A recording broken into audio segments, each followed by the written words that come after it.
오랜만에 마가복음으로 돌아왔습니다. 지난번에 앞에 내용을 떠올려 보시면 우리 앞에는 두 가지 길이 있습니다.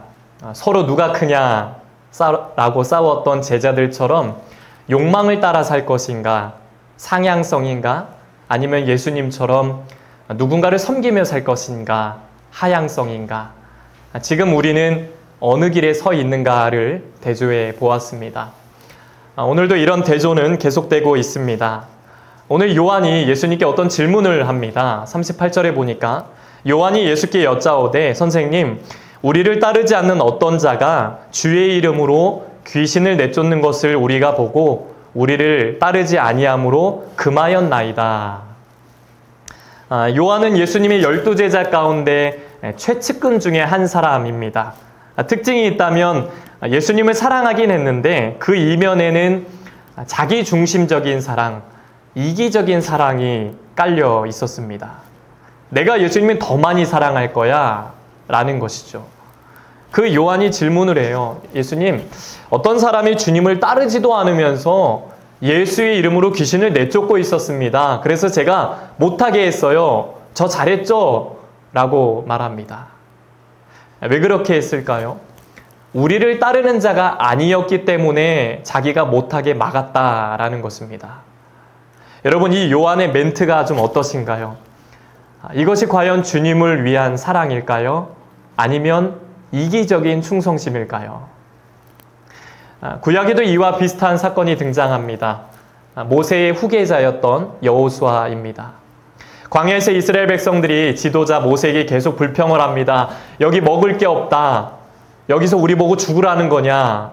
불평을 하니까 모세가 너무 힘들어서 하나님께 푸념을 합니다. 하나님, 저 너무 힘듭니다. 제발 좀 도와주세요. 그러자 하나님이 70명의 장로를 세우면 내가 그들에게 하나님의 영을 부어주겠다. 내가 너를 도와주겠다라고 하십니다. 그때 이 엘닷과 메닷이라고 하는 두 사람이 성전에 나가지도 않고 자신의 진영 안에 있었는데 거기서 이 사람들이 성령의 임재를 경험합니다. 예언을 하기 시작합니다. 그러자 여호수아가 마음이 조금 불편해졌습니다. 모세한테 이런 말을 합니다. 민수기 11장 28절 29절에 보니까 택한 자 중 한 사람 곧 모세를 섬기는 눈의 아들 여호수아가 말하여 이르되 내 주 모세여 그들을 말리소서. 모세가 그에게 이르되 내가 나를 두고 시기하느냐? 여호와께서 그의 영을 그의 모든 백성에게 주사 다 선지자가 되게 하시기를 원하노라. 여호수아가 모세한테 그들을 좀 말려야 한다라고 요청을 합니다. 여호수아 딴에는 그렇게 되면 저 사람들이 예언을 하기 시작하면 모세의 리더십이 좀 약해지지 않을까 염려를 한 것입니다. 이때 모세가 뭐라고 했을까요? 역시 나를 챙겨주는 사람 여호수아 너밖에 없구나 라고 하지 않았습니다. 오늘 본문에 보니까 네가 왜 나를 시기하느냐?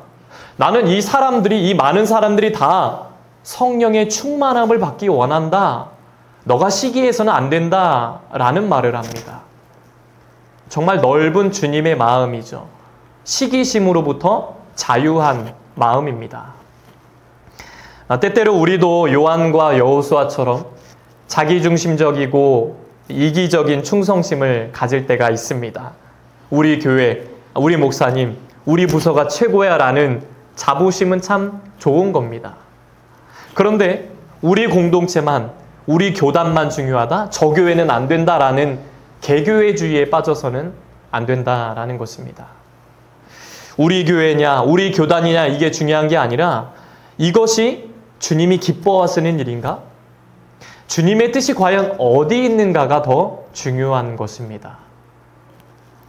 교회는 내 교회만이 아니라 온 세상을 품을 수 있는 사랑의 교회가 되어야 한다는 것입니다. 신앙생활하면서 우리가 이 시기심을 뿌리친다는 것은 참 어려운 일인 것 같습니다. 누군가 은혜를 받으면 같이 기뻐하고 축복해주면 좋은데 왜 저 사람이 은혜를 받았지? 저건 좀 아닌데 내가 은혜를 더 많이 받아야 되는데 라는 영적 질투심이 일어날 때가 있습니다. 사도 바울이 감옥에 갇혔을 때 어떤 사람들이 바울을 괴롭힐 의도로 복음을 전했습니다. 그러나 이 사실을 알게 된 바울은 기분 나빠하지 않았습니다. 바울은 육체적으로는 감옥에 있었고 정신적으로는 시기하는 자들에게 고통받고 있는 상황이었습니다. 그러나 그런 상황에서 바울은 이런 고백을 남깁니다. 빌립보서 1장 18절에 보니까 그러면 무엇이냐? 거칠애로 하나 참으로 하나 무슨 방도로 하든지 전파되는 것은 그리스도니 이로써 나는 기뻐하고 또한 기뻐하리라. 아멘. 가식으로든 진실로든 전파되는 것은 그리스도니 나는 그것으로 기뻐한다 라고 고백합니다. 그리스도만 전파된다면 나는 그것으로 기쁘다는 겁니다. 그리스도 전파되는 것, 중요한 것은 그리스도의 이름이지 자기의 이름이 아니라는 것입니다. 주님의 이름만 드러날 수 있다면 바울은 너무 기쁘다라고 고백한 겁니다. 이런 게 주님의 마음 아니겠습니까? 오늘 요한은 내심 예수님께 좀 칭찬 들을 걸 기대했습니다. 내가 저 사람 막았다고 하면 좀 좋아하시겠지? 그러자 예수님은 그를 이렇게 책망하십니다. 39절 40절에 보니까 예수께서 이르시되 금하지 말라. 내 이름을 의탁하여 능한 일을 행하고 즉시로 나를 비방할 자가 없느니라. 우리를 반대하지 않는 자는 우리를 위하는 자니라. 요한은 우리와 함께하지 않으면 우리의 적이다 라는 배타적인 태도를 가졌습니다. 그러나 예수님은 우리를 반대하지 않으면 우리 편이다 라는 포용적인 태도를 가지셨다는 것입니다. 하나님의 은혜와 역사는 보이는 교회, 보이는 공동체에만 국한되지 않습니다. 한국교회에도 많은 교파와 교단이 그 입장들이 다 다르지만 우리의 적은 저교단, 저교회가 아니라 우리의 적은 사탄입니다. 교회마다 차이는 존재하더라도 우리는 서로 같은 편이라는 의식이 필요한 것입니다. 성도들 사이에서도 사람마다 생김새가 다르고 성격이 다르고 출신이 다르고 살아온 환경이 다 다르지만 우리는 주 안에서 하나입니다. 하늘나라를 향해 함께 걸어가는 순례자, 영적인 가족이라는 것입니다. 예수님은 복음, 진리에 대해서는 철저하셨지만 모든 사람들을 품어주셨습니다. 복음의 본질은 변해선 안 됩니다. 그러나 그 복음을 담는 그릇은 다양하게 변해야 한다는 것입니다. 성경의 갈라디아 교회는 바울이 전도 여행 때 세운 아주 귀한 교회입니다. 이 교회 구성원은 대부분 이방인들이었어요. 근데 어느 순간 이 갈라디아 교회 성도들이 다른 복음을 따르기 시작합니다. 유대에서 온 이 거짓 선생들이 이 성도들에게 변질된 복음을 가르치기 시작한 겁니다. 그렇다고 이 거짓 선생들이 예수님이 구원자다라는 사실을 부인하진 않았습니다. 다만 복음에 무언가를 첨가시키려고 했습니다. 예를 들면 구원받으려면 할례를 반드시 받아야 된다. 당장 이 고기, 삼겹살은 끊어야 된다. 음식법은 지켜야 한다라는 이상한 논리를 주장을 한 겁니다. 바울의 복음은 2% 부족한 복음이야. 자기들이 전한 복음이 100% 복음이야 라고 성도들한테 가르친 겁니다. 그래서 바울이 영적으로 화가 나서 이렇게 선포를 합니다. 갈라디아서 1장 7절에 보니까 다른 복음은 없나니 다만 어떤 사람들이 너희를 교란하여 그리스도의 복음을 변하게 하려 함이라 라고 얘기합니다. 다른 복음은 없다는 것입니다. 복음에 무언가를 첨가하면 그건 더 이상 복음이 아니라는 것입니다. 예수님이 사도들에게 말씀하신 복음은 그 자체로 완전한 복음이기 때문입니다. 복음의 율법을 곁들이는 건 그리스도의 은혜를 무너뜨리는 것입니다. 복음은 순도 100%가 되어야 합니다. 그러나 예수님처럼 한 손에는 복음을 또 한 손에는 사랑을, 넓은 포용력이 필요한 것입니다. 균형을 맞추는 것이 중요한 것이죠. 저는 그동안 사역을 하면서 전통적이고 아주 보수적인 교회, 그리고 반대로 현대적인 교회, 또 그 중간에 교회를 제가 한 번씩 다 경험을 해봤는데요. 한 번은 전도사 때 제가 교회에서 청년부 수련회를 갔습니다. 바닷가에 있는 작은 시골 마을 교회에 그 교회를 빌려서 숙식을 했는데요. 목사님과 수련회를 기획하면서 초점을 둔 것은 우리의 영혼육을 만족시키는 수련회, 새 가족이 편하게 올 수 있는 그런 수련회였습니다.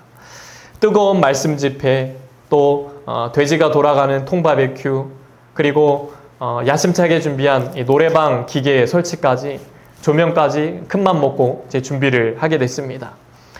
저녁에 청년들이 뜨겁게 찬양하고 기도하고 은혜를 받았고요. 야식을 먹었습니다. 그리고 준비된 이 노래방 기계 앞에서 이제 노래를 하게 됐습니다. 의견이 좀 반반이었어요. 야, 수련회에 노래방 기계에 이 번쩍번쩍 사이렌까지, 조명까지, 야, 기가 막히다, 너무 좋다라는 의견과, 야, 그래도 교회 노래방 기계까지는 좀 그렇지 않나라는 의견이 있었지만, 막상 해보니까 청년들이 너무 좋아하는 겁니다. 그렇게 신나게 노래 부를 줄은 몰랐어요. 노래를 부르고 춤을 추고, 또 말 한 번 하지 않았던 새 가족들이 이제 노래를 부르니까 청년들이 박수를 쳐주고 또 호응을 해줍니다. 이참에 전도사님도 노래 한 곡 뽑아야 된다 그래서 저는 진짜 안 하려고 그랬는데, 앞에서 누가 남행열차를 불러가지고 저도 모르게 나는 이제 지쳤어요 땡벌을 부르면서 그 땡벌을 불렀는데, 옆에서 청년들이 춤도 춰주고 굉장히 신나고 즐거운 축제의 시간이었습니다. 그렇게 다들 신나게 즐기고 마지막에는 목사님의 인도로 다 같이 누워서 보혈 찬양을 뜨겁게 부르면서 기도하고 마친 기억이 있습니다.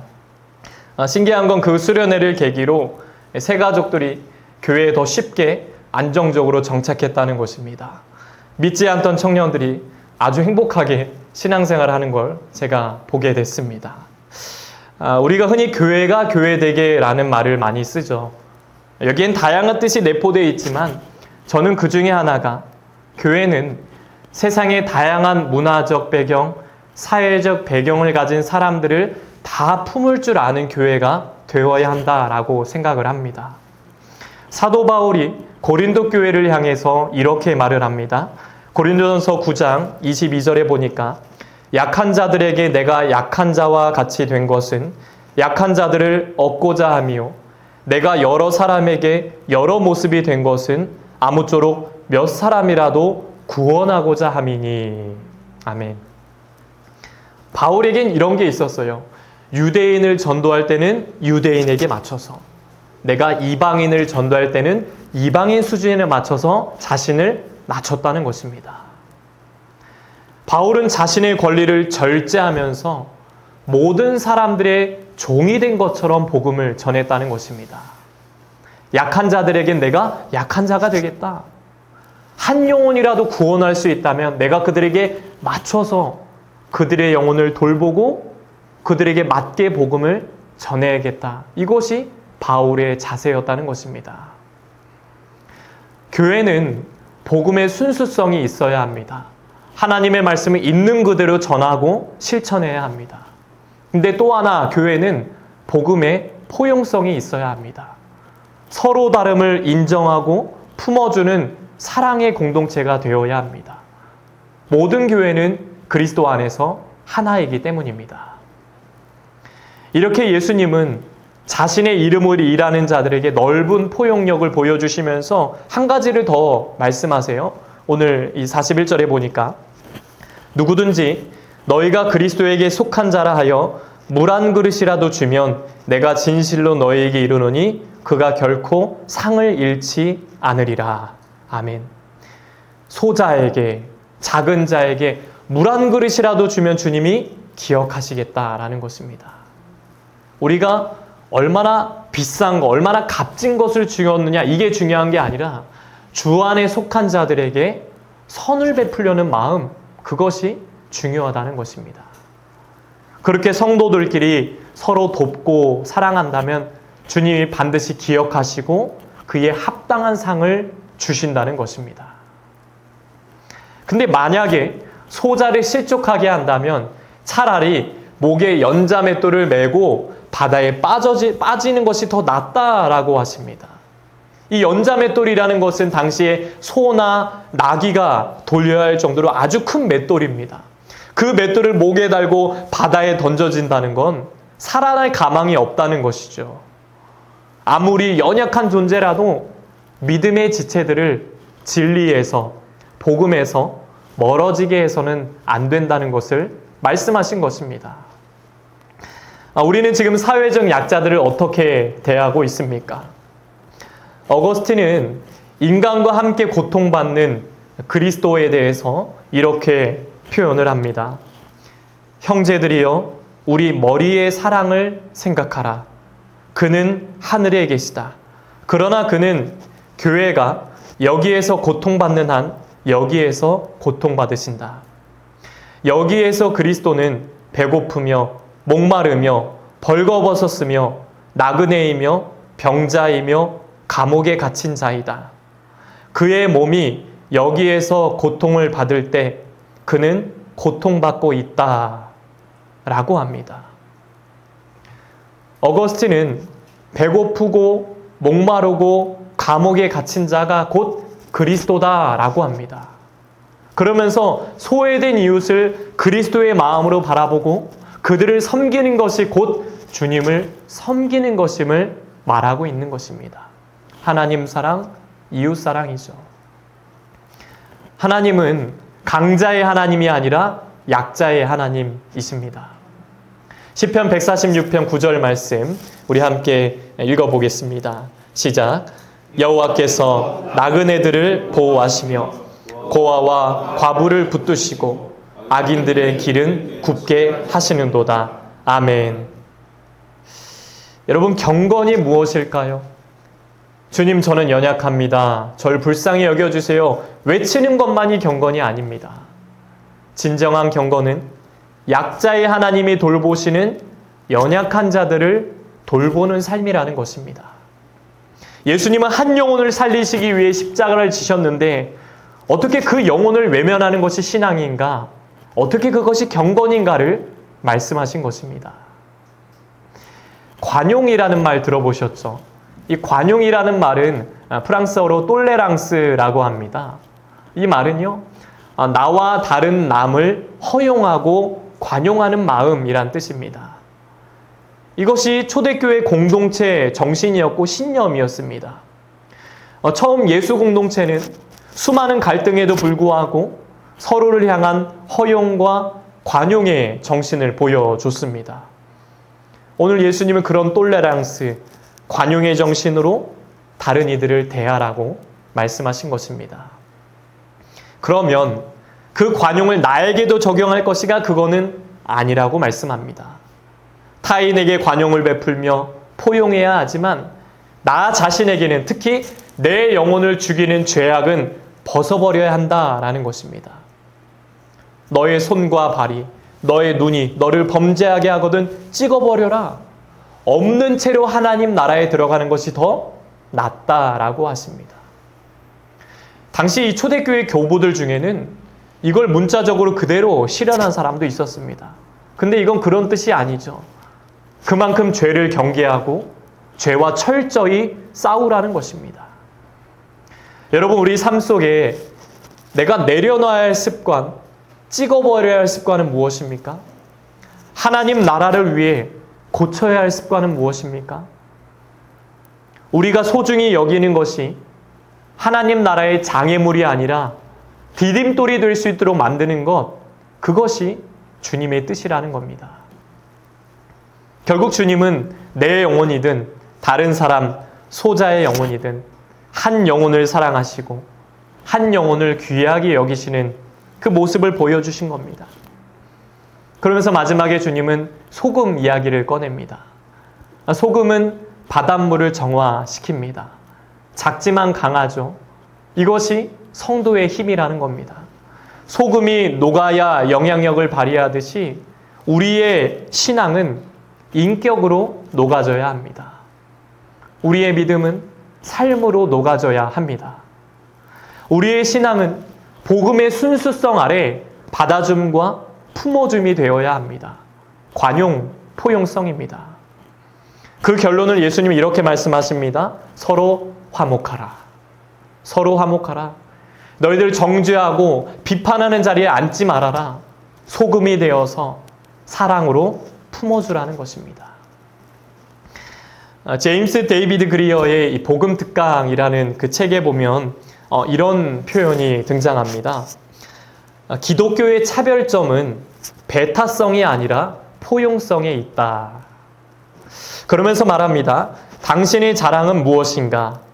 그것이 복음이 아니라면 분열로 이어질 것이다. 그것이 복음이고 그 복음의 진리가 당신 마음 깊이 뿌리를 내리면 외부인을 진정으로 환영할 수밖에 없을 것이다. 십자가는 모두를 환영하고 모두를 존중하고 아무도 경시하지 않는 파격적인 포용을 낳는다. 아멘. 바울은 많은 부분에서 양보와 타협을 했지만 다른 복음 앞에서는 물러서지 않았습니다. 복음의 순수성을 지켰습니다. 우리의 신앙은 어떻습니까? 오늘날 그리스도인들은 물러서도 되는 비본질과 물러서면 안 되는 본질을 잘 구별하며 살고 있습니까? 유대주의의 특징은 나만 선택받은 백성이야 라고 생각하는 교만 위에 세워진 배타성입니다. 유대인이 되어야만 하나님의 백성이다? 이건 다른 복음인 것입니다. 오늘 요한은 우리를 따르지 않았다는 이유로, 우리 교회에 속하지 않았다는 이유로 상대를 배척했습니다. 그러자 주님은 그를 책망하셨습니다. 어쩌면 오늘날 크리스찬들은 자신만의 경건 생활표를 만들어서 그것이 진리인 것처럼 살아갈 때가 있습니다. 52주 주일 성수를 완주하면 100점 신앙인 것처럼, 방언기도, 예언기도 하면 영적인 그리스도인인 것처럼, 누구보다 헌금을 많이 하고 봉사를 많이 하면 훌륭한 신앙인 것처럼 착각하는 현대판 유대주의가 우리 속에 들어와 있는 건 아닙니까? 물론 이런 신앙의 행위들이 나쁘다는 건 아닙니다. 주 안에서 자발적으로 기쁨으로 감당하는 건 귀한 일입니다. 그러나 우리는 어느새 그 은혜의 수단들이 복음인 것처럼 진리인 것처럼 살아갈 때가 있다는 것입니다. 복음은 유대인과 이방인의 구분을 부수고 종교적인 벽을 무너뜨리는 기쁜 소식입니다. 근데 오늘날 교회는, 한국 교회는 교회 안과 밖을 구분하고 또 우리 교단과 저 교단을 구분합니다. 또 믿는 자와 믿음 없는 자를 구분하면서 점점 벽을 쌓고 있는 건 아닌지 생각해 봐야 합니다. 바울은 유대교 안에 십자가 복음이 갇혀서는 안 된다는 걸 알고 그 틀을 가장 먼저 깨뜨렸습니다. 예수님은 요한처럼 울타리를 치신 분이 아니라 십자가로 다리를 놓으신 분입니다. 십자가로 화목제물이 되셨고 화해자가 되셨습니다. 이런 말이 있습니다. 벽은 허물고 다리를 세우라. 벽은 허물고 다리를 세우라. 오늘날 우리의 신앙이 벽을 세우는 신앙이 아니라 하나님의 사랑을 연결하는 은혜의 다리가 되길 소망합니다. 그곳에서 예수님을 만날 것입니다. 어거스틴이 이렇게 말합니다. 본질에는 일치를, 비본질에는 자유를, 모든 일에는 자비를. 무엇입니까? 본질, 복음에는 일치를, 비본질, 다름에는 자유와 관용을, 모든 일에는 자비와 사랑을 이라는 것입니다. 예수님은 제자들에게 자신을 낮추고 약한 자, 연약한 자를 위해 생명을 바치며 살아갈 것을 가르치셨습니다. 우리 교회가 벽을 세워가는 것이 아니라 은혜의 다리를 세워가는 교회가 되길 소망합니다. 연약한 자를 돌보고 서로를 품어주고 사랑으로 세워주는 일에 쓰임받는 우리 교회와 저와 여러분 되시길 주님의 이름으로 간절히 축복합니다. 이제 함께 찬양하고 기도하겠습니다. 우리를 사용하셔서 함께 찬양하며 결단하겠습니다.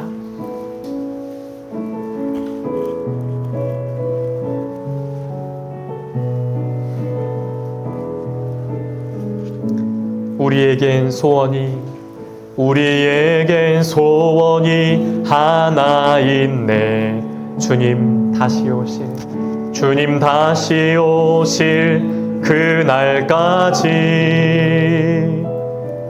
우리 가슴에 새긴 주의 십자가 사랑 나의 교회를 사랑케 하네. 주의 교회를 향한 우리 마음 희생과 포기와 가난과 고난 하물며 죽음조차 우릴 막을 수 없네. 우리 교회는 이 땅의 희망 교회를 교회되게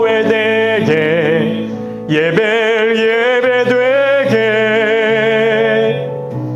우릴 사용하소서. 진정한 부흥의 날 오늘 우릴 사용하소. 성령 안에 예배하리라. 자유의 마음으로 사랑으로 사역하리라. 교회는 생명이니 교회를 교회되게 예배되게 아멘. 우리 사용하소서. 진정한 부흥의 날 오늘 임하도록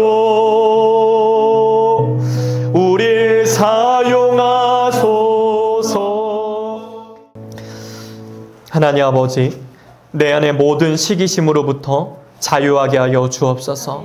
어제의 나와 오늘의 나만 비교하는 영적 성숙만 있게 하여 주옵소서. 주님, 약한 자, 연약한 자를 품을 수 있는 믿음을 허락하여 주시옵소서. 우리가 신앙생활 하면서 나를 위한 벽을 세우는 것이 아니라 나를 통해 주의 사랑이 흘러가는 은혜의 다리를 세우게 하여 주옵소서. 예수님처럼 약한 자를 돌보고 품어주고 세워주는 일에 쓰임받는 성숙한 신앙이 되도록 축복하여 주시옵소서. 이제는 우리 주 예수 그리스도의 은혜와 하나님 아버지의 넘치는 사랑하심과 성령의 가망없는 역사, 교통하심이 벽이 아닌 은혜의 다리를 세우는 신앙이 되어 주님께 쓰임받음에 살기 원하는 새아세 성도들과 가정과 자녀들과 일터 위에 이제부터 영원토록 함께 하시기를 간절히 축원하옵나이다. 아멘.